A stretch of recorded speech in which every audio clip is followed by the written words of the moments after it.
Have you ever watched an older person in your life start to, well, struggle in ways that are just hard to put your finger on? Maybe they seem a little more confused or they're not as steady on their feet. It can be a really confusing and worrying time for everyone involved. So let's dive into this, because it turns out there's a much clearer way to understand what's really going on. So I want you to picture this. It's a real scenario.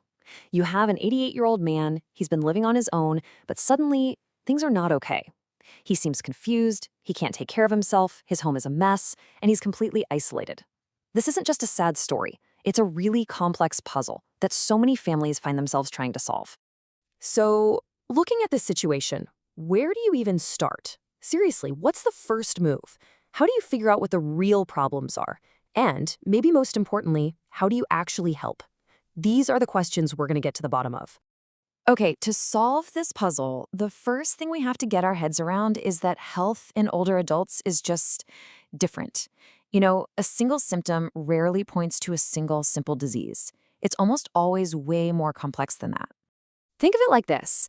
Things like falls, confusion, or sudden weakness, they aren't just isolated problems. They're often clues that point to this whole complex web of underlying issues. This is what doctors call a geriatric syndrome, and it's a huge signal that we need to look way, way deeper than just the surface symptoms. So if the problem is a tangled web, you can't just pull on one thread, right? You need a tool that can actually map out the entire thing. And luckily, a tool like that exists, and it's designed specifically for this kind of complexity. It's called the Comprehensive Geriatric Assessment, or CGA for short. And honestly, the best way to think about it is like a full 360-degree health investigation. It's not just about one medical issue.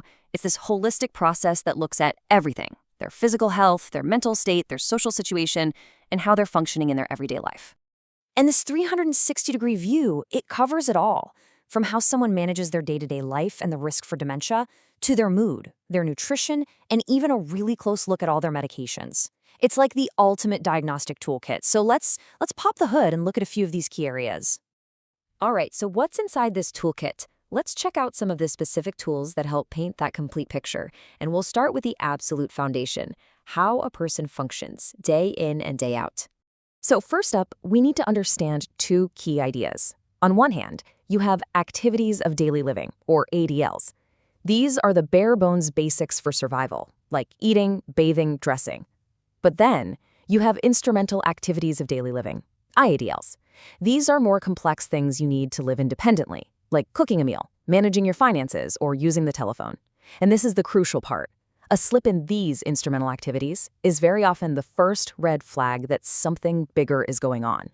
And this isn't guesswork. These activities are measured using specific, standardized scales.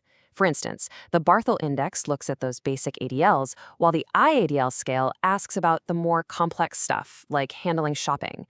Now, going back to our 88-year-old man, finding out exactly where he's struggling on this spectrum, that's the critical first step to getting him the right kind of support. But the assessment goes so much deeper than just physical tasks. It uses special tools to screen for memory problems, to check for depression, which, by the way, is so often missed in older adults. It measures their level of physical frailty, looks at their nutritional health, and does a super thorough medication review to make sure the pills aren't accidentally causing more problems than they solve. Okay, so that sounds like a lot of work, right? Why go through all this trouble? Well, because this incredibly detailed approach has a massive, proven impact on a person's health.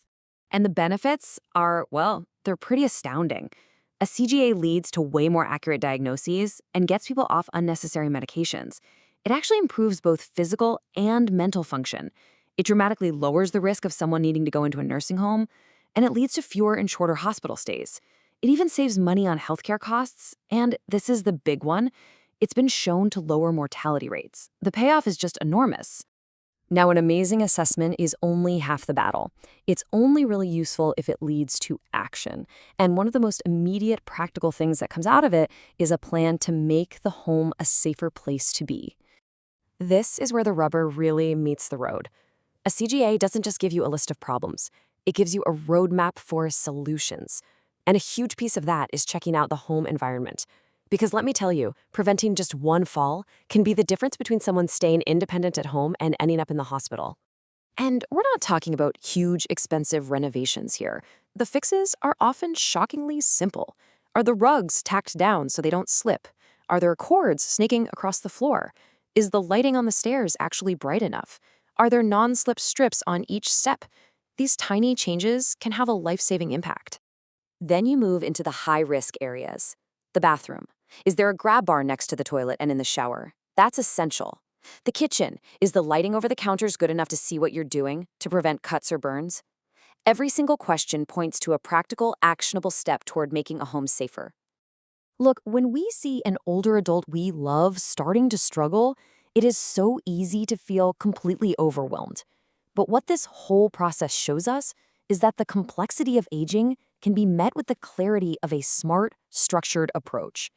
Maybe the most powerful thing we can do isn't to guess or to worry, but to simply start asking better, more thorough questions.